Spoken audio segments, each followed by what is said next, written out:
Hey guys, cleanblade here, bringing another Pokemon TCG online video, and today we're looking into Golduck from the past video that I just did on Sunday, the deck profile. So, as promised, I am bringing you this video. It looks like we're playing Night March, which could be a really hard matchup for this deck, just because Mew gets around Amnesia's ability attack, or about Golduck's ability attack, or attack, should I say.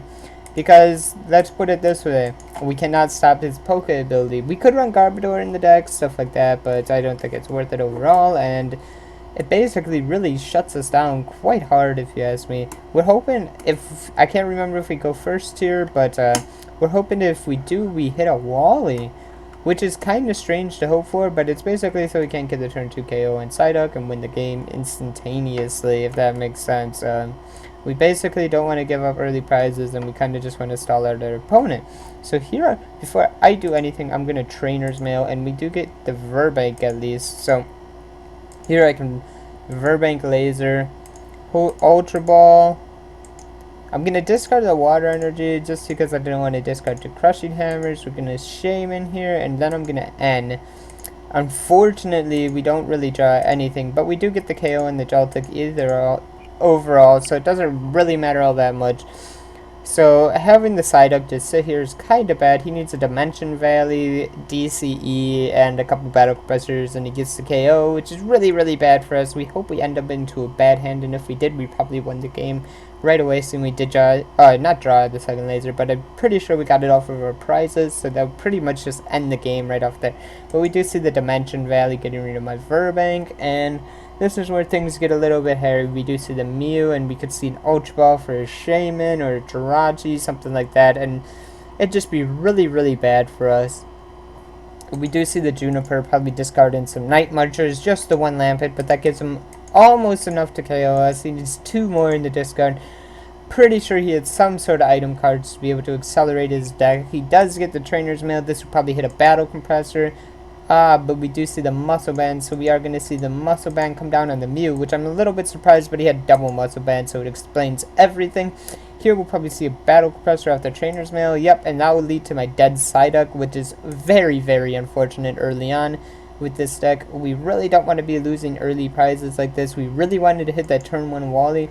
Sure, we're only running 1 Wally in the deck, but missing it is kind of crucial at this point in the game, if that makes sense. If you would have gotten that turn 1 Wally, we probably could have lived this turn, but not really, because he would have had enough damage to kill us anyways. So I don't know what I'm talking about. But we do get hit for 120, and now he's starting Shaman Knockout next turn, which is pretty brutal if you ask me. And here we open up kind of bad. I'm going to Sycamore all these away. And luckily we do draw something at least, but I missed a Crushing Hammer Henge, which is so huge at this point in the game. So I have to do some shenanigans here and grab another Shaman. Hopefully we'll hit more Pokemon than just that. And unfortunately we even miss more Pokemon. It's like, how much worse could our hand actually get, if you know what I'm saying? So here we're powering up a Shaman just so I could essentially draw just a little bit. Here I'm going to get another Psyduck just to maybe do something for us, and we're hoping that we can draw into something. We're going to lose this Shaman no matter what, but we get the KO with the other Shaman because we did put the Muscle Band down on it, and that gives us back some acceleration, but he ends us, and now we get a dead hand. So this is a very crucial turning point of the game. If I don't draw an energy, let's say, I could very easily lose this game. Luckily we got some bench Pokemon that we can bench down, play Colress, and get a halfway decent draw out of Colress without having to discard everything, if you know what I'm saying. So this is really good, but we are having to accelerate a lot, which can be really bad. We don't want to get to the point of decking out, if that makes sense. Got to pay very close attention to that. We will kill this Pumpkaboo, however, but we just hope he doesn't get a DCE, but we do see the computer search, so this will probably be the end of us, if that makes sense.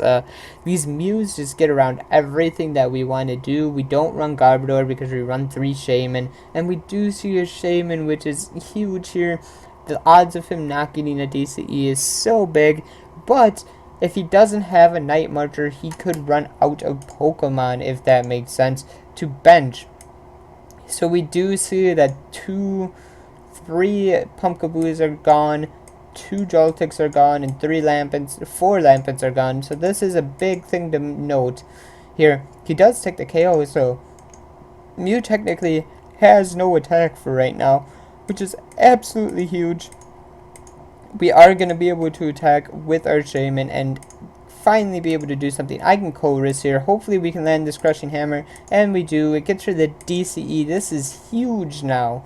It's basically turning the tides for us, that Crushing Hammer. So here we get the KO and we get to promote a Golduck. Now, he has no Night Marchers down on the bench. All he needs is a Joltik, and that's the only Pokemon he has left in his deck.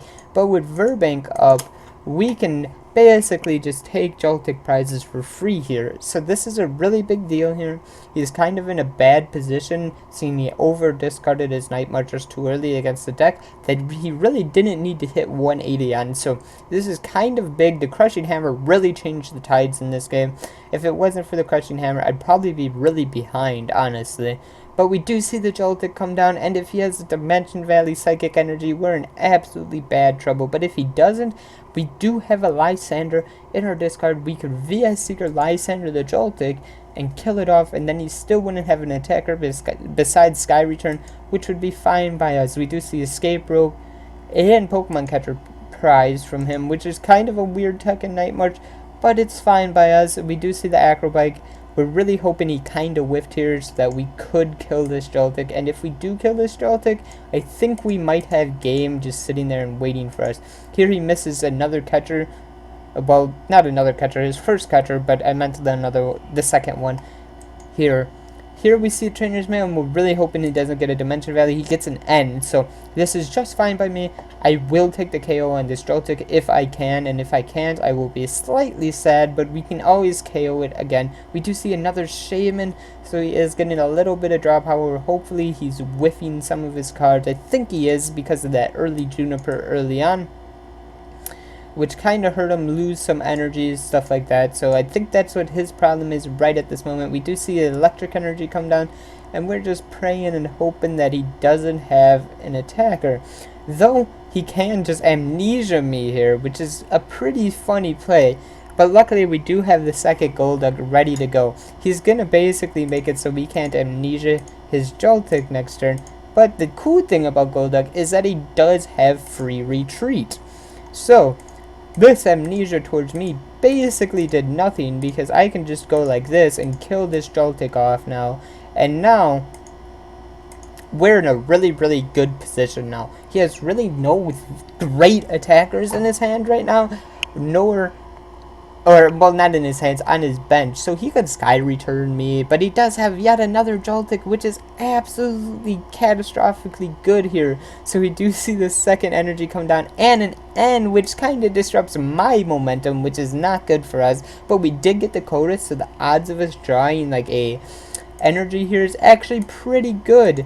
So we do see him get yet another N. He's just trying to make himself not deck out at this point, and I'm just trying to catch out things like this.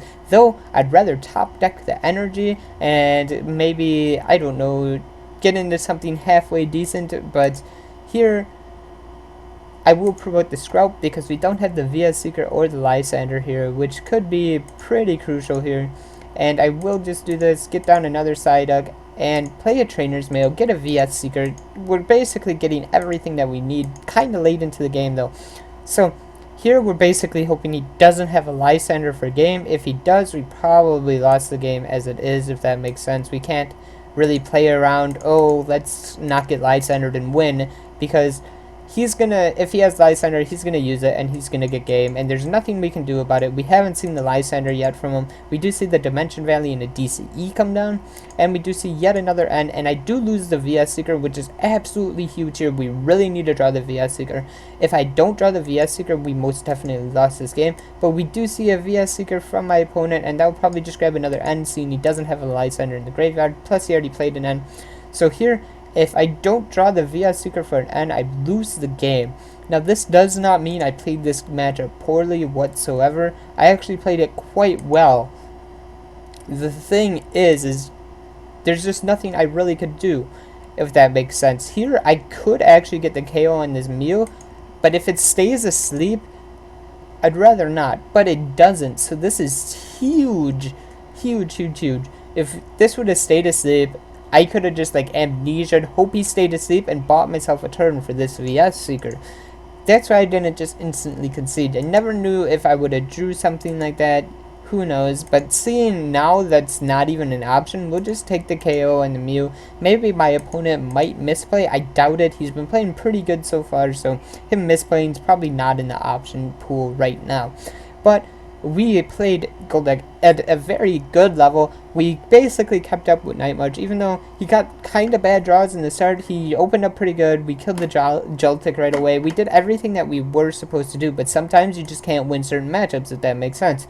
This matchup's a really hard matchup. We like versing slower decks like Seismitoad and stuff like that. We like versing decks that like to use one attack only, and that actually have to use an attack instead of, you know, using their ability to attack. So the Amnesia does nothing in this matchup, and it really hurts us. But that does not mean we play bad whatsoever, and that's what you need to realize. Our technical play was on level, and just because our technical play was on level and we lost doesn't mean we played bad, if that makes sense. Sometimes you just can't win certain games, and you have to accept that. And that was kind of the reason why I played this game out fully and played it to the best of my capability. And that's to show you, sometimes certain matchups you just can't win at all, if that makes sense. So thank you guys so much for watching. If you guys liked this video, hit the thumbs up button down below. And we'll be back on Thursday with a new video. And thanks so much you guys for watching and everything like that. So thank you guys. Have a great one, guys. Peace out.